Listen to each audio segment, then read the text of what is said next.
Hi, my name's Isaac, and this is a brand new Nissan Frontier Pro 4X. I am so excited to review it for you guys. I am thrilled to get my hands on one of these. I know in the past I've been kind of hard on the Frontier, and I'll bring that up later, but my cold, dead heart has softened up to the truck. I really think it does have some great features, and I'm going to explain a little bit more why I think it actually slots perfectly into the mid-size truck segment.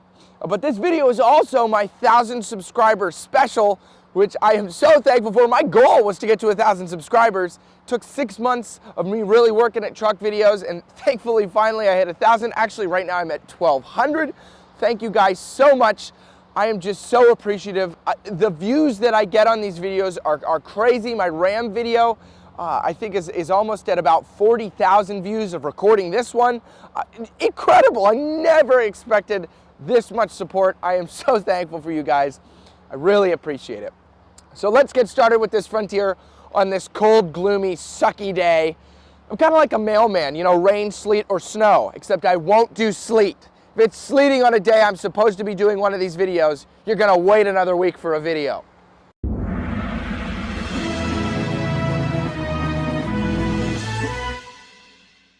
Before we start the video, I want to give a huge shout out to Rothrock Motors for allowing me to review this Frontier. For all your Nissan needs, you can visit Rothrock in person in Allentown, Pennsylvania, or online at rothrock.com. Now, alright, let me plead my case first to tell you guys why I sort of made fun of the Frontier in the past. Now, when I was looking for a pickup truck, I looked at everything except a Honda Ridgeline. You know, theoretically, I probably should be making fun of the Honda Ridgeline. Don't worry, Ridgeline. Your time is coming. But I recently read an article by Doug DeMiro, and he clarified some stuff that I didn't even think about, because let's all remember, I'm a kid and I don't think about things, I don't think things through. And this article by Doug DeMiro basically was saying how the Frontier is not updating itself because the truck market, especially the mid-sized truck market, is so competitive that it knows that it wouldn't really be able to grab that much market share from a Tacoma or a Colorado. So they're kind of pushing off updating the fascia and giving it a new body style, because there's really no need. There's already a really good market for the Frontier. It sells pretty well. It's not like it's not selling.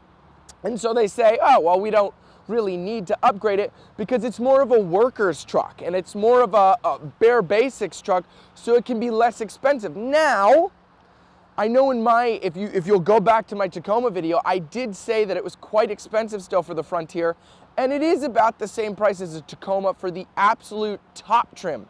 If you're looking for a base or an entry-level model of the Frontier, it's actually closer to about $22,000, $23,000. That's quite affordable for a brand new pickup truck, and Nissan should be applauded for that. Eventually it probably will be updated, but for now, it sells well, and it's a reliable truck. So let's take a look at it. Let's get to the inside and show you some of the features. Starting up front, you're going to have halogen headlights, high beams and fog lights, and then the traditional front end design that we've had since 2005 on the Frontier. Here's the thing though, I actually kind of like how it looks. I think the outside design still holds up. It's really with the interior before that I was complaining about, and I'll show you, it still has some older design elements, but externally, really good job, Nissan. I think that this front end design still holds up. Moving under the hood, this particular Frontier is powered by the ever reliable 4.0 liter V6 that makes 261 horsepower and 281 pound-feet of torque. Now that equates fuel economy wise to about 15 in the city and 21 on the highway, with 17 combined. Moving on to the profile of the truck, you do have these 16-inch alloy wheels wrapped in hand-cooked tires. I'm a sucker for the embossed white lettering on any truck tire. I think that's really cool. And then you do have a regular running board. Now, the great thing about a regular old stationary running board is you don't run the risk of it breaking because it's powered or anything like that. That is one really good feature on this truck that kind of runs all the way through it, is it's very simple. So if you're using it as just a work truck, which a lot of people buy these for, if something breaks on it, it's not expensive to fix. Like these door handles, they're not body colored for a reason, because if they break, It's a simple fix. You don't have to get a more expensive one that's the exact red color. Moving on to the back here, you do have this cool Pro 4X badge. I really do like that, denoting the trim. None of the other trims do this, to my knowledge, just the Pro 4X, but it does make it stand out. Let's move to the back. Now this does have a max towing capacity of 6,720 pounds and a max payload capacity of 1,460 pounds. That slots in pretty nicely with the rest of the midsize trucks. The bed itself is pretty basic, spray and bed liner. One good thing is you get these like tie-down rails, so you have these covers that cover them. So it's nice to have those tie-down rails. That's, again, not something you see all too often in any pickup truck bed, so it's cool to see on here. One thing I would like is if this was a dampened tailgate, because this is very heavy and it comes down, see, it shakes the whole truck if you drop it. So it would be nice to have a dampened one. It does have a backup camera and parking sensors, Frontier logo and Pro 4X. Pretty basic back here, but again, basic work truck, and it does have some modern amenities with it. Now moving on to the interior, the obvious first thing we got to check is for a driver's side grab handle, which there is not one. Curiously, as I mentioned, this has been the same body style since 2005. There used to be a driver's side grab handle on older models, but they took that away on more modern ones. It hasn't changed in here much in the interior, but one of the things they did was take away the driver's side grab handle, which is pretty weird in my opinion. I don't know, I'm sure there's a reason for it. Moving on to the center, here with the steering wheel. This, I think, looking over the whole interior, thinking about it, is why I didn't like the Nissan Frontier. This steering wheel, I'm not a huge fan of this older design. This is kind of Nissan's early 2000s steering wheel. I kind of wish the newer one had the newer design because I really do like how that steering wheel looks. This does have buttons on it for volume. You do have your Bluetooth for answering calls and everything like that. It does have Bluetooth built in and cruise control on it. But I think my biggest problem was just how the design of this was older and they didn't update that. Moving to the center stack, you do have a small touch screen in here. It does have the ability to do XM. You can go to your backup camera, and it does have navigation built in, but unfortunately no Apple CarPlay and Android Auto. That would be nice to see in here, but it is still nice to have the touch screen as an option. Below that, you do have your climate controls, and it does tell you the specific climate, which is actually pretty cool. Not a lot of trucks do that. I commented that the GM trucks do that, which is nice, but I don't believe many of the other trucks do that. So it's cool to see on here, and then the rest of your climate. Below that, you have your controls for your 2-wheel drive, 4 high, 4 low. Heated seats down here, traction control, parking sensors, your rear locking diff, and then there's just a cubby hole beneath this. Next to that, though, you do get a 12-volt outlet and a USB and an auxiliary port. Very basic in here. Nothing, there's not many buttons at all, even on this Pro 4X model. But that's kind of endearing because, like I said with the outside, it's simple. It's a very simple basic layout. You don't have to worry about a ton of buttons. You don't have to worry about, oh, where's this switch, where's that switch. It's all kind of right here and it's laid out very simply. And the truck just runs, it just goes. The engine on these is very reliable. I did a lot of research on it, and it does hold up over the years, so that's another reason I see why a lot of people tend to get these trucks, so that's really cool. In the gauge cluster, again, very simple. You have 4 traditional dials. You have your tach, your speedometer, and then your oil temperature and your fuel gauge. It does say inside the speedometer what drive mode you're in, how many miles are on the truck, so simple stuff. But it's just a little orange and black screen, very simple, no big crazy gauge cluster screens like we've seen in some of these other trucks. But that kind of lends to the simplicity.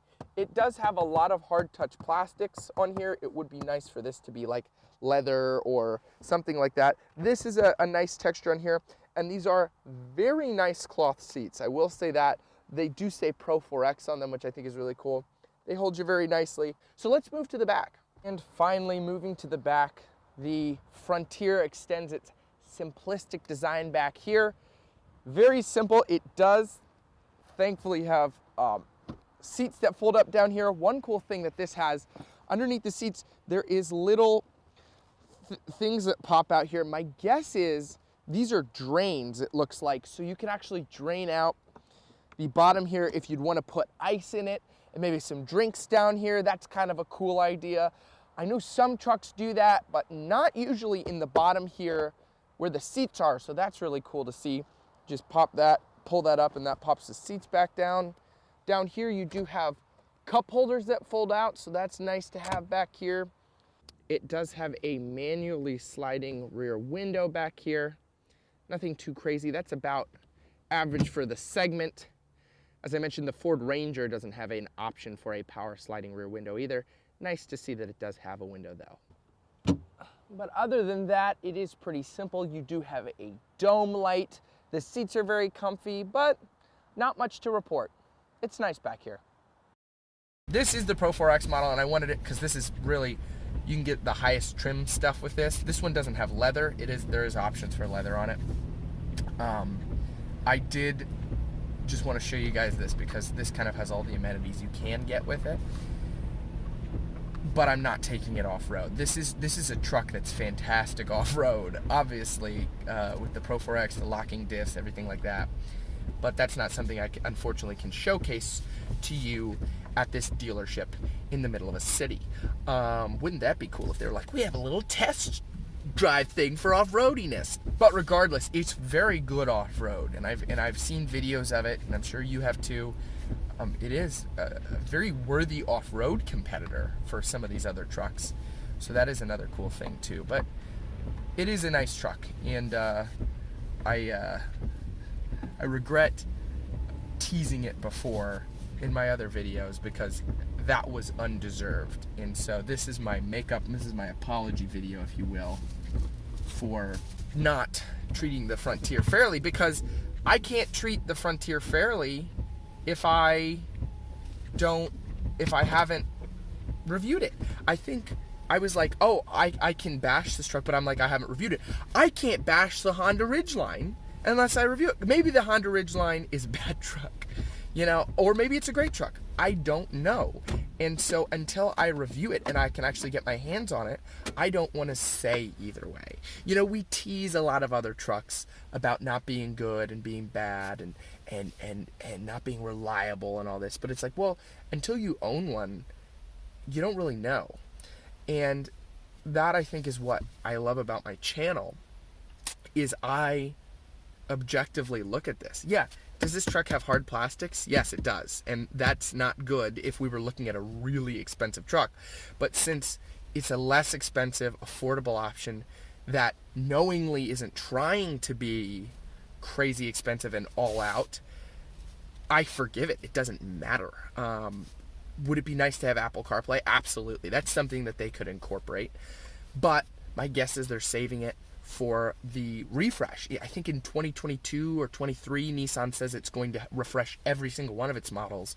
And so this will be coming, I presume, as well, with a bigger screen and a nicer body and leather blah blah blah seats. But for the time being, the Frontier doesn't need that. And so I'm not docking it points because it's not trying to be that. And that's it, you know. I look at these trucks on what they're trying to be. This $70,000 Ram versus this $68,000 GMC Denali. Okay, boom. What are they trying to be? The ultimate luxury truck. Well, do they succeed at that in their own their own way? I don't know what the word I'm looking for, though. Their own way. But this truck isn't in that league. This truck, heck, isn't even in the league of a TRD Pro. Maybe off-road prowess it is. But I'm not taking it off-road, so I can't compare the off-road worthiness. Maybe down the line I can do a big old truck shootout with all the off-road trim trucks.